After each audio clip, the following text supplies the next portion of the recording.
Bonjour à toutes et à tous et bienvenue dans ce 44e épisode de Divergence. En ce premier dimanche de juillet, eh bien, on va vous parler d'un thème que vous suivez régulièrement avec Fabrice Rollin, avec Xavier Moreau, l'Ukraine. Alors, cette semaine, Poutine, Macron, Trump, le téléphone rouge a refonctionné. Et puis, dans un deuxième temps, on vous parlera également de l'Ukraine 6 mois avant la désintégration. C'est la question qu'on se posera tout de suite.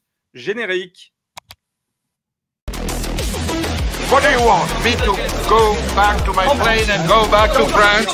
J'ai été mis en cause par le pédophile Cohn-Bendit, et j'ai le droit de répondre. Vous préférez manger des pépitos que de voter sur le projet de loi de finances? J'espère que le gâteau était bon. Win, the yes, need the no to win, against the no. Je suis le bruit et la fureur. Moi, président de la République, je ferai en sorte que mon comportement soit à chaque instant exemplaire. C'est de la poudre de perlimpinpin. Jeanne, au secours! Au revoir.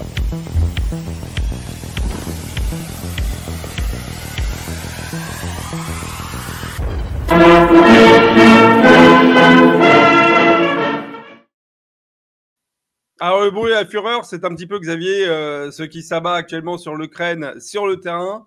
Les semaines sont de plus en plus compliquées. Avant de parler justement du terrain militaire et de la potentielle désintégration de l'Ukraine qui a été abordée, cette question de tenir 6 mois qui a été abordée par les officiels de la Rada, Fabrice Rollin, qu'est-ce qu'on peut dire de ce fameux appel qui nous a tous surpris entre Emmanuel Macron et Vladimir Poutine ce mardi?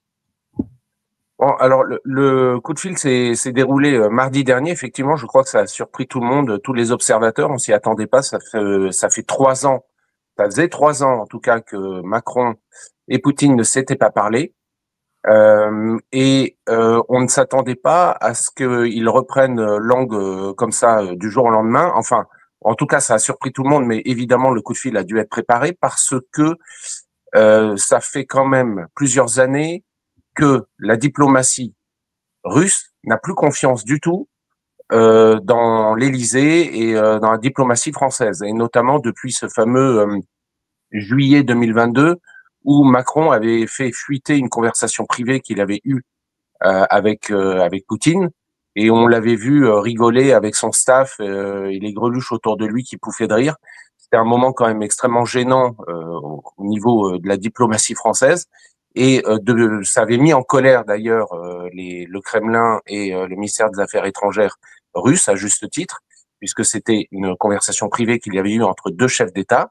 Et depuis ce jour-là, Macron avait réessayé à plusieurs reprises d'appeler Poutine, et Poutine n'avait jamais pris son téléphone parce que il ne considère, à mon avis, pas Macron comme un interlocuteur sérieux. Et donc mardi dernier, Vladimir Poutine a finalement accepté ce coup de fil. Donc, qu'est-ce qui s'est dit? On n'a pas encore tous les détails. On sait qu'ils ont parlé de l'Ukraine, on sait qu'ils ont parlé de l'Iran, mais en tout cas, ce qu'on sait surtout, c'est que si Macron a appelé Poutine, c'est que probablement Macron s'est finalement rendu compte, après 3 ans où il s'est, on va dire, où il est parti dans une direction où il s'est convaincu que l'Ukraine allait gagner la guerre. Je crois qu'aujourd'hui, le terrain parle tellement et crie tellement fort la vérité qu'il est obligé, qu'il a compris, en tout cas, que son état-major lui a fait comprendre que l'Ukraine avait perdu la guerre. C'est définitif. Il se passe pas une journée sans que l'armée russe prenne une localité. La situation est catastrophique sur toute la ligne de front. Et de plus, on sait que l'administration Trump et que Trump ont décidé d'arrêter toute aide à l'Ukraine. La situation donc est désespérée, et je crois que Macron ne veut pas finir dans le camp des perdants, et donc comme il ne peut pas être non plus dans le camp des gagnants, il essaye au moins d'avoir un strapontin sur les négociations pour pouvoir vendre aux Français le fait que c'est grâce, entre autres, à la France et à lui que la situation s'est améliorée en Ukraine. Xavier Moreau, Emmanuel Macron, déjà, pourquoi Vladimir Poutine a pris le téléphone? Parce qu'effectivement, Fabrice le disait avec justesse, Poutine ne décrochait plus. Et là, pourquoi finalement il a pris le temps de parler au président français qui n'a aucun poids, on le sait, sur la diplomatie internationale? Oui, il faut rappeler d'ailleurs que les Russes ont inventé un mot pour caractériser le fait d'appeler quelqu'un et de lui tenir la jambe sans intérêt, macronite, macroné en fait, si on veut traduire en français. Et donc c'est pour ça que j'ai aussi été surpris pour la même raison que Fabrice. Mais il y a aussi une deuxième raison, c'est que Emmanuel Macron avait dit qu'il n'appellerait pas Vladimir Poutine. Il l'a dit à 2 reprises. Il l'a dit ça devait être en juillet 2023, au moment de l'offensive magique ukrainienne qui devait complètement renverser la ligne de front, où là il a dit je n'appellerai pas Vladimir Poutine, mais s'il m'appelle, je décrocherai. On le remercie. Et ensuite, il l'a répété en décembre 2023 lorsqu'il a dit il a toujours mon numéro. Donc il espérait que Vladimir Poutine l'appelle. Évidemment que Vladimir Poutine ne l'a pas appelé parce que je pense, malgré tout, même si Vladimir Poutine a accepté le coup de téléphone, je pense qu'il ne le prend pas au sérieux. D'ailleurs, je pense que la plupart des grands acteurs internationaux ne prennent pas Emmanuel Macron au sérieux, que ce soit Xi Jinping, que ce soit Vladimir Poutine. Mais le problème, c'est qu'à un moment, les armes doivent se taire et on doit passer à la diplomatie. Et pour le plus grand malheur de notre pays, Emmanuel Macron est le président de la France. Donc, eh bien, s'il veut parler, Vladimir Poutine va l'écouter. Je suis aussi d'accord avec Fabrice, c'est-à-dire que je pense que malgré toutes les rodomontades qu'on a entendues, Emmanuel Macron doit finir quand même par entendre la vérité. Je pense que son entourage, je pense qu'il est aussi isolé que Zelensky, c'est-à-dire qu'on l'isole du monde réel. Il est dans son bunker, le fameux bunker. Et que donc on l'a isolé le plus longtemps possible. Et là, la situation est tellement catastrophique sur le front que il faut bien lui expliquer que c'est terminé, quoi. Et en plus, à côté de ça, il devait être au courant que les armements, les livraisons d'armes par les États-Unis à l'Ukraine allaient être limitées, non pas complètement annulées, hein, Donald Trump l'a dit vendredi matin, mais limitées. Pour des raisons en plus qui ne sont pas de la volonté de Trump, c'est qu'il n'y en a plus.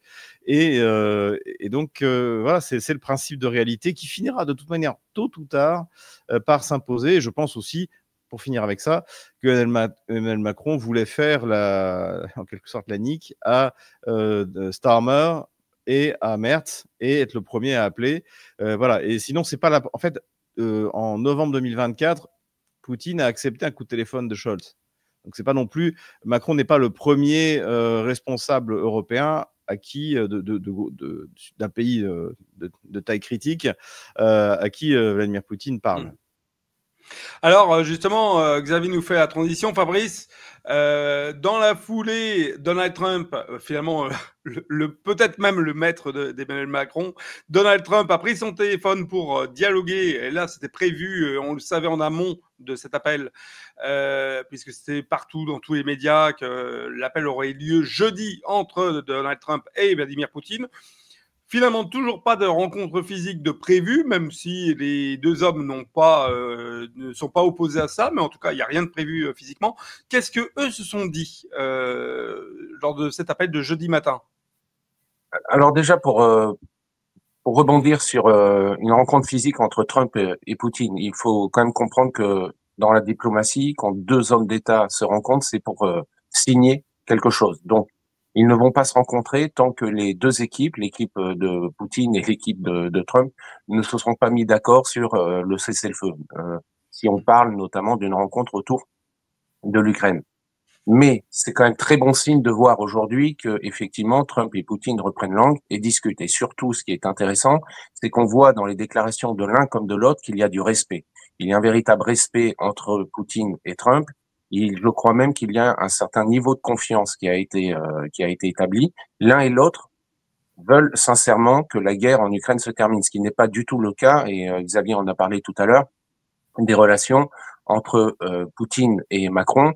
Le Kremlin et d'ailleurs les Russes en général, je dirais, du chauffeur de taxi jusqu'au diplomate russe, n'ont aucune confiance en Macron et même se moquent de lui. Moi, je vois, et je pense que ça vous arrive à vous aussi qui habitez à Moscou, quand je dis que je suis français, on parle tout de suite de Macron en ricanant.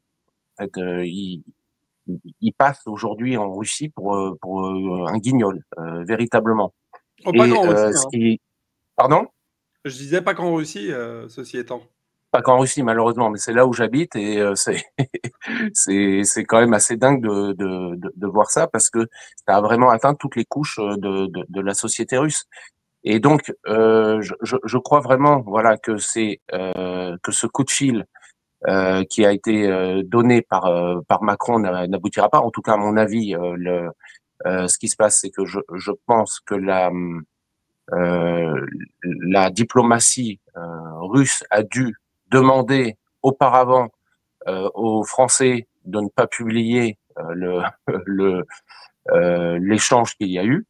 Mais en tout cas, pour revenir sur Trump et Poutine, ils ont discuté de ce qui se passe en Ukraine, ils ont discuté de ce qui se passe en Iran. Ce sont quand même des problèmes majeurs, très importants.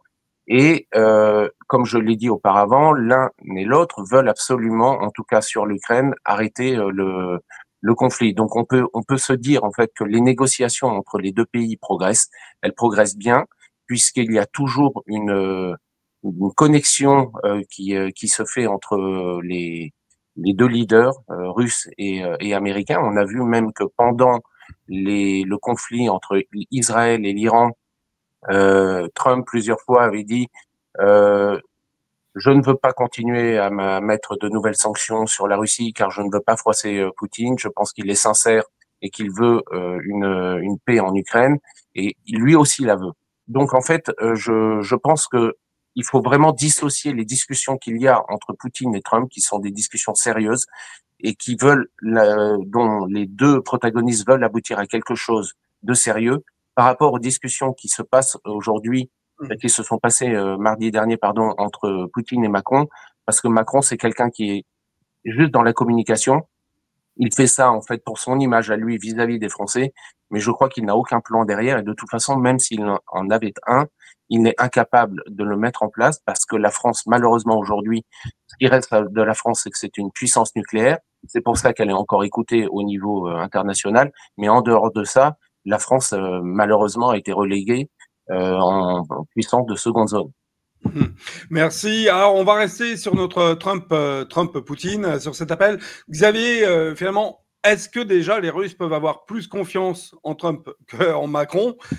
Trump est quelqu'un d'imprédictible, je cherche le mot en français. Imprévisible. Bon, imprévisible, merci. Excusez-moi cet anglicisme. Finalement, deuxième question même dans la question, finalement, est-ce que Trump, de toute façon, n'est pas tenu de dialoguer avec Vladimir Poutine pour la question de l'Iran? Parce qu'à part bombarder l'Iran, est-ce qu'il peut avoir une solution diplomatique et de paix au Moyen-Orient sans la Russie de Vladimir Poutine? Alors, je pense que Poutine peut avoir confiance en Trump. Le problème, c'est quel est le niveau de contrôle de Trump sur l'État profond. Est-ce qu'il a vraiment repris le contrôle de la CIA? J'ai des doutes assez importants à ce sujet-là. Il y a un point fondamental, c'est que l'explication qui est donnée, notamment dans les médias, notamment par le ministère de la Défense, l'équivalent du secrétaire d'État à la Défense aux États-Unis, c'est qu'il n'y a plus de munitions. Les stocks sont vides et il faut refaire les stocks. Donc ça, de toute manière, on ne peut pas contourner ça. Il faut, les États-Unis, en fait, on s'aperçoit que tout ce qui a été donné depuis plus de 3 ans à l'Ukraine a coûté très cher aux États-Unis. Ça, nous, on en avait parlé sur Stratpol depuis 3 ans. Les capacités de production de masse d'armement américaines sont largement inférieures à celles de la Russie, par exemple, ou de la Chine, et voire de la Corée du Nord. Donc, Trump est face à une réalité, c'est que il ne peut plus donner autant d'armement qu'il en donnait jusque-là. Je pense aussi que, sincèrement, de la même manière qu'il veut mettre fin au conflit au Moyen-Orient, il veut mettre fin au conflit avec l'Ukraine. La question, c'est que derrière lui, entre guillemets, ça pousse. Il y a toujours des dingos comme Lindsey Graham qui veulent continuer la guerre, qui veulent mettre des taxes sanctions complètement ridicules, 500% de droits de douane sur ceux qui achètent des hydrocarbures russes, alors que un des principaux acheteurs, c'est l'Inde, qui est un allié stratégique dans la zone pacifique américaine, Indo-Pacifique comme il l'appelle. Donc je pense que Trump est face en fait au mur de la réalité, un peu comme tous les Occidentaux, et que lui, il veut en finir avec ça. Voilà. Après, il y a, je pense que quoi qu'il arrive, celui qui va décider à réellement mettre un point final à cette guerre en Ukraine, c'est le terrain. C'est l'armée russe qui finalement avance. Trump a créé les conditions, il faut lui reconnaître ça, sur proposition de Vladimir Poutine, que Kiev et Moscou se rencontrent à Istanbul. Et c'est là d'ailleurs que sera signée la capitulation sans condition de l'Ukraine. Bon, je suis un peu méchant. Mais en fait, Trump a créé les conditions. Maintenant, c'est à l'armée russe de les rendre inévitables. Il ne faut pas oublier que l'offensive globale russe sur le front, elle a un but politico-militaire. Militaire, c'est clair, bon, c'est de s'emparer le plus possible de terrain, d'avancer, surtout de sortir des zones faciles à défendre pour Kiev, c'est-à-dire le Donbass, qui est quasiment fait, et politique, c'est-à-dire de montrer l'incurie du régime de Kiev, qui est incapable d'organiser la défense de manière sérieuse, et puis les limites de l'OTAN. Aujourd'hui, ce qu'on observe, c'est que l'OTAN ne sait ni commander les troupes sur le terrain, ni fournir les armements nécessaires. Et donc, voilà. Je voudrais juste rebondir également sur le fait que, Fabrice a raison, le dossier iranien compte. Il ne faut pas oublier que l'accord de 2016 sur le nucléaire iranien, la France et l'Allemagne ou l'Angleterre, je ne sais plus, étaient des garants de cet accord.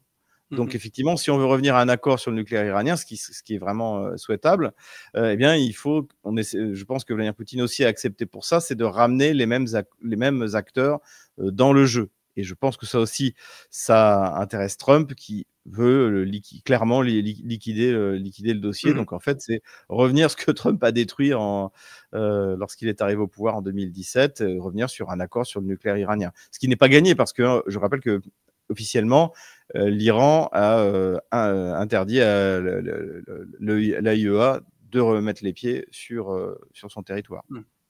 Extrêmement passionnant. Je pense qu'on reviendra dans d'autres émissions sur ces dialogues entre Vladimir Poutine et Donald Trump.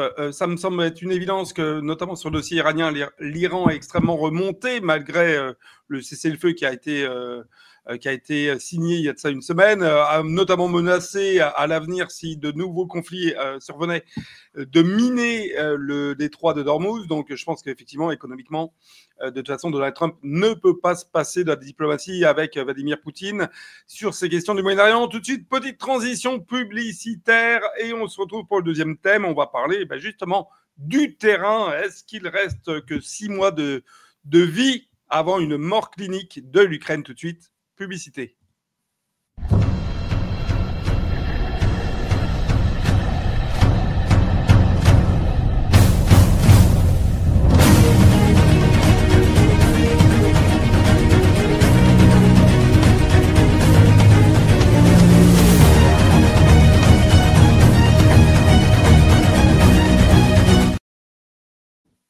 Allez, le moment pub est fini, ou pas tout à fait. On va vous rappeler que vous pouvez suivre, bien entendu, Xavier Moreau sur son canal Stratpol, sur RT, en français, dans son émission Ici Moscou.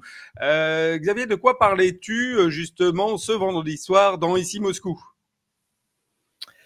Bien, en fait, on a abordé tous ces sujets-là, c'est-à-dire la ligne rouge qui s'est réouverte, et puis le fait qu'il manquait des armes à l'Ukraine, et aussi également on a parlé un petit peu du fait que Trump a remporté un succès diplomatique, alors même s'il est quelquefois contesté, en République démocratique du Congo et avec le Rwanda, puisque donc Marco Rubio a tordu le bras des deux acteurs pour signer un accord, puisque je rappelle, le Rwanda soutient un mouvement on va dire séparatiste qui s'appelle le M23, qui sont des terroristes en fait, pour pouvoir contrôler notamment le cobalt qui se trouve à l'est de la République du Congo. Voilà, donc je pense que Trump est plutôt sur une phase positive du point de vue diplomatique, même si on peut contester la manière dont il s'y est pris en Iran, contester, pas Fabrice qui me contredira, l'efficacité de ces bombardements. Malgré tout, il est sur une phase plutôt diplomatique, plutôt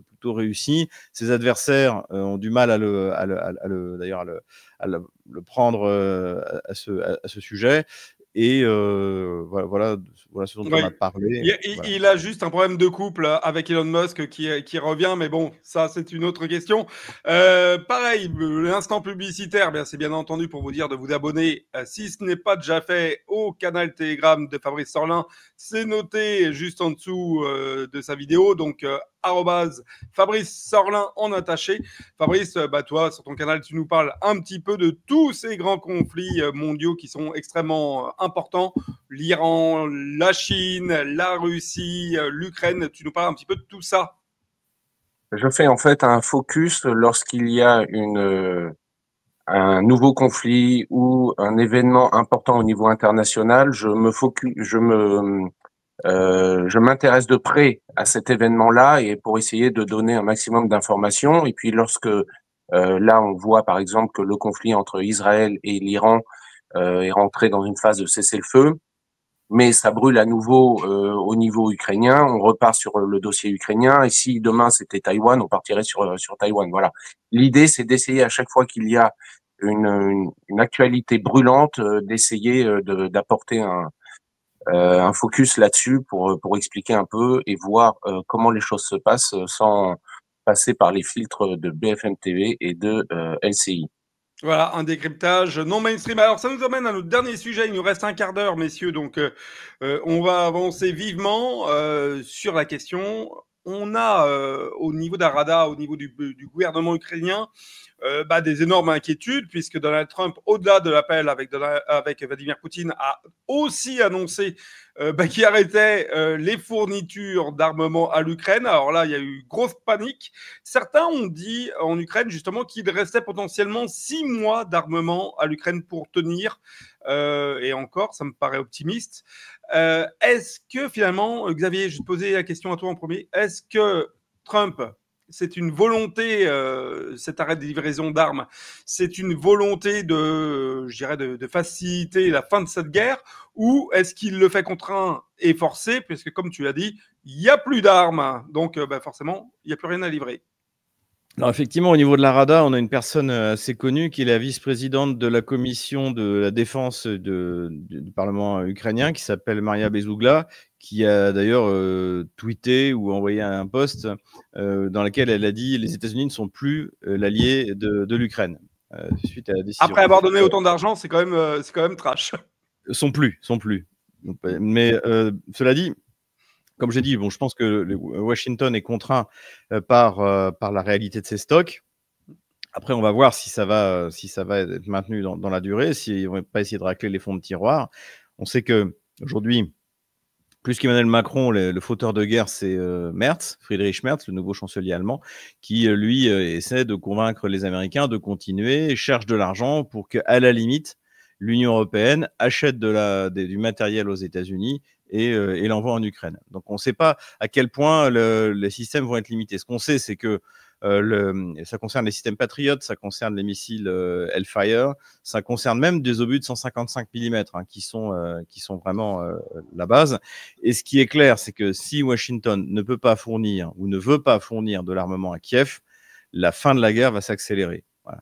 En fait, cette question décide du moment de la fin. Ça ne décide pas de la fin.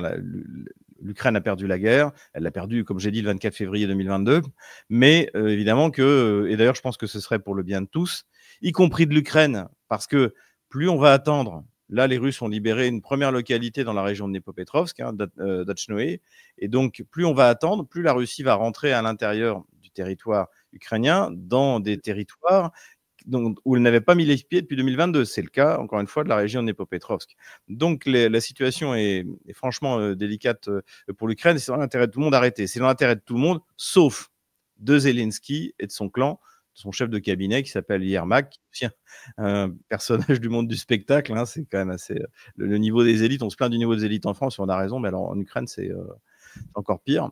Et donc voilà, ceux-là, on l'intéresse que la guerre continue parce que ils auront à supporter le poids de la défaite, et Zelensky, comme Netanyahou, peut se retrouver en prison. Alors, avant de partir sur le terrain avec Fabrice, toute dernière question, Xavier. Au passage, Zelensky, qui était au sommet de l'OTAN la semaine dernière, on en a parlé, a demandé une petite rallonge parce que quand même l'été approche, il faut bien payer les vacances. 150 milliards, je crois qu'il avait demandé, donc vraiment pour tenir l'été. Ça avait été refusé, donc il n'y a plus d'armement, il n'y a plus d'argent non plus.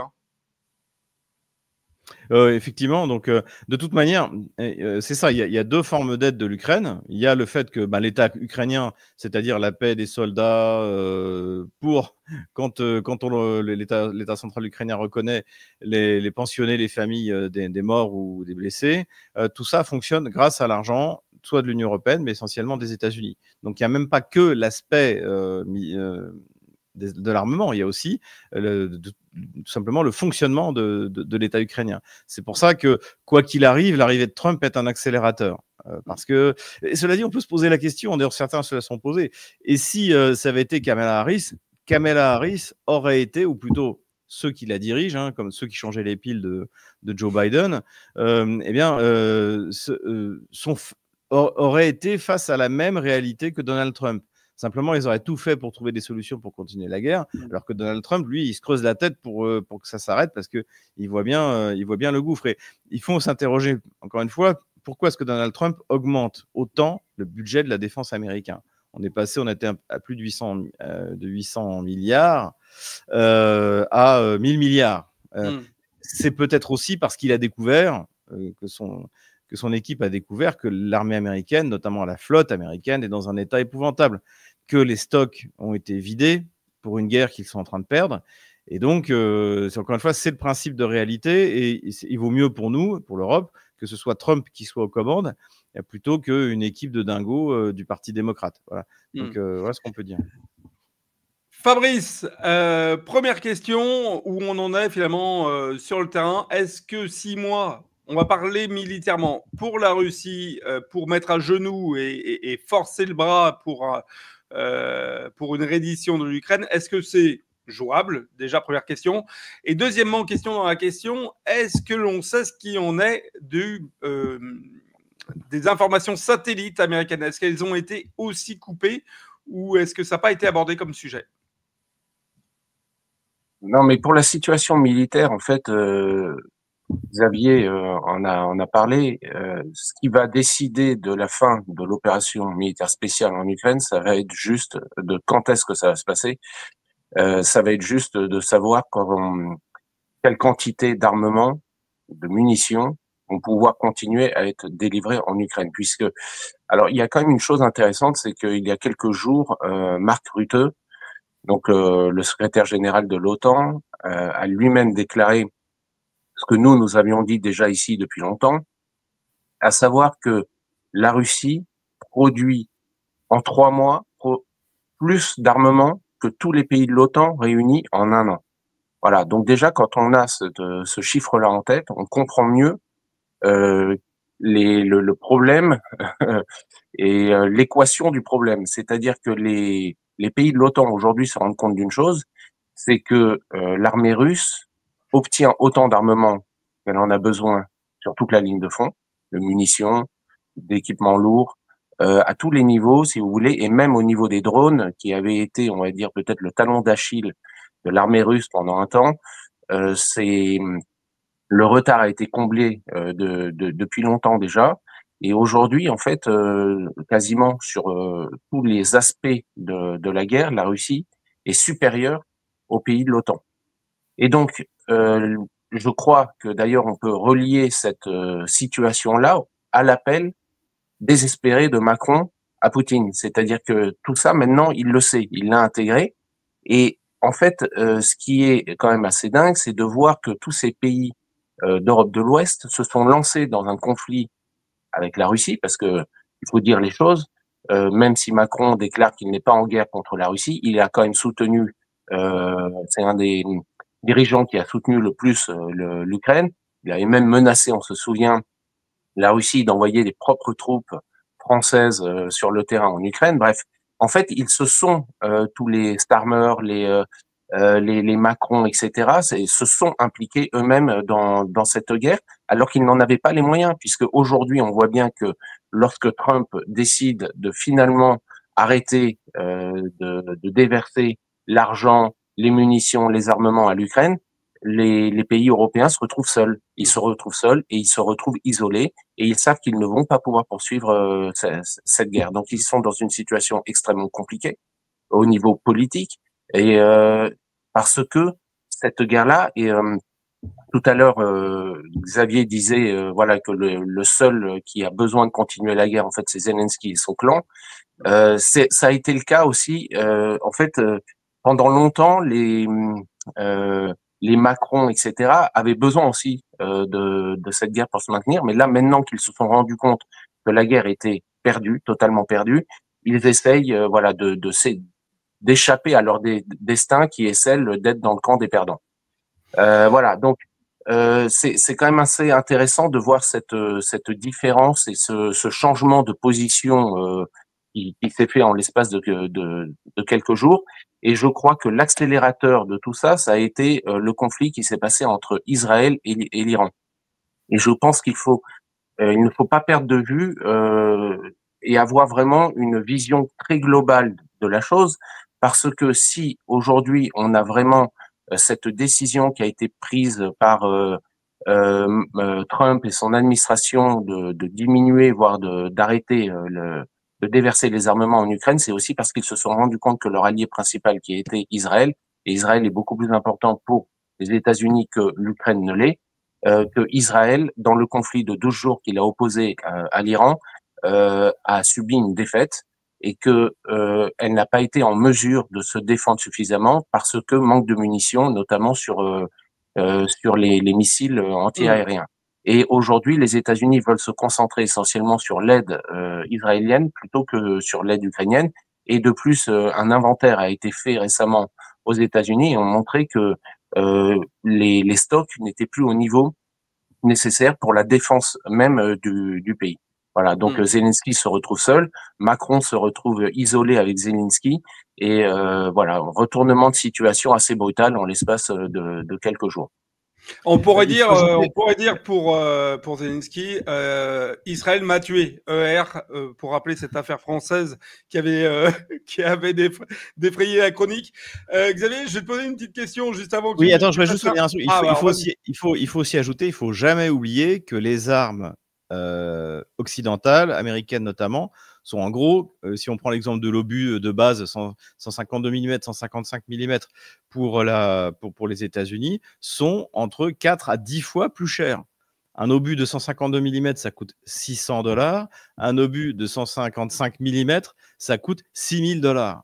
Donc, quoi qu'il arrive, quelles que soient les décisions qui vont être prises pour produire massivement, toutes les guerres qui sont entreprises contre l'Iran ou contre la Russie coûtent bien plus à ceux qui attaquent, à l'Occident collectif, qu'à ceux qui défendent. Et on l'a observé, hein, les systèmes SAD, les missiles SAD anti-missiles, c'est $12 millions le tir. Un pognon de dingue. Un pognon de dingue. Mais justement, du pognon, on n'en a plus en France, d'ailleurs. Donc, ben voilà, je pense que c'est la fin de la récréation, fin d'année scolaire également pour Emmanuel Macron. Il va redoubler, hein, parce que ça va mal se passer, son dossier ukrainien. Xavier, dernière petite question avant qu'on clôture ce divergence un peu plus court cette semaine. On est désolé, mais malheureusement, on est tenu par des agendas ce vendredi au moment où on enregistre, parce que je rappelle que quand on enregistre, c'est le vendredi et que Trump, du vendredi au dimanche, peut avoir changé 3 fois d'avis. Donc, soyons vigilants que d'ici à dimanche soir, heure de cette diffusion d'émission, peut-être Trump aura refourni de l'armement à l'Ukraine.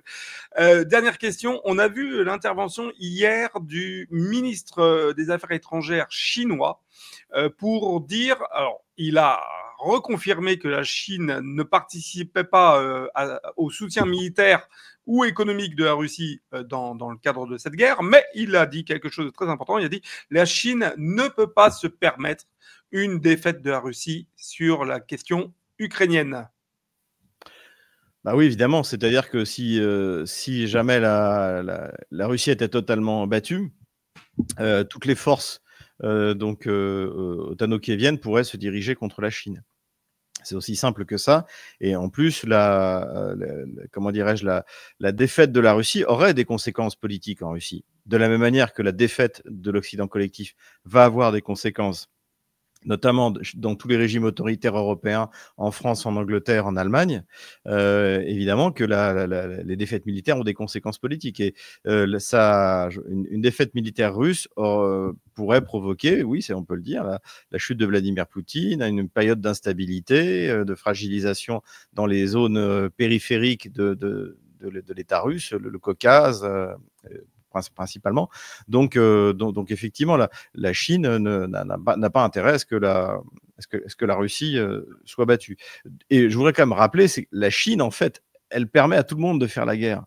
Le complexe militaro-industriel américain est très, très dépendant des sous-ensembles chinois, des terres rares chinoises. C'est pas moi qui le dis, c'est un des sous-traitants du Pentagone qui a été missionné pour analyser ça au début de l'année 2024, Govini. Vous pouvez trouver le rapport, il est disponible sur Internet. Le niveau de dépendance de Boeing, Lockheed Martin, General Dynamics et Raytheon, c'est tout simplement incroyable. Sans les sociétés chinoises, eh bien, ils ne pourraient pas produire les armements qu'ils envoient à l'Ukraine. Mais évidemment que la Chine et la Russie sont des partenaires extrêmement solides. Contrairement à ce qu'on entend, la Russie n'est pas le vassal de la Chine. D'ailleurs, la balance commerciale entre les deux pays est à la faveur de la Russie, à plus 13 milliards de dollars. Donc voilà, c'est une relation, ce qui d'ailleurs n'est pas énorme. Donc ça veut dire qu'on a affaire à une relation équilibrée où l'un dépend de l'autre. Et donc effectivement, mais je pense que la Chine, d'ailleurs, si elle se permet de dire ça maintenant, c'est qu'elle sait que la Russie a gagné la guerre, elle le sait aussi. Voilà, c'est le mot de la fin. La Russie a gagné la guerre, en tout cas. Les choses ne vont pas dans le bon sens pour Volodymyr Zelensky. Fabrice Sorlin, Xavier Moreau, 1000 fois merci. Chers auditeurs, auditrices, ça a été une émission un peu plus courte, mais si vous avez aimé quand même cette émission, n'oubliez pas de faire un petit like, de partager, éventuellement même avec vos amis cette vidéo, de vous abonner à la chaîne, bien entendu. Et qu'est-ce que j'allais dire? D'activer la petite cloche pour avoir une notification sur les prochaines émissions. Et bien, la prochaine émission, ce sera avec notre ami Nicolas Merkovitch, qui a choisi un thème. Il va nous parler du feu au sud de la Russie, dans la zone Arménie, Azerbaïdjan. Voilà, ce sera passionnant. Ce sera mardi soir en live d'ailleurs. Donc, écoutez, activez la cloche sur la chaîne, vous aurez les notifications. Fabrice, Xavier, à très bientôt. N'hésitez pas surtout à vous abonner sur Telegram au canal Stratpol et au canal @FabriceOrlin. À très bientôt, à la semaine prochaine pour une émission un peu plus longue avec peut-être un Trump qui aura changé 3 fois d'avis d'ici là. On ne sait pas. Au revoir.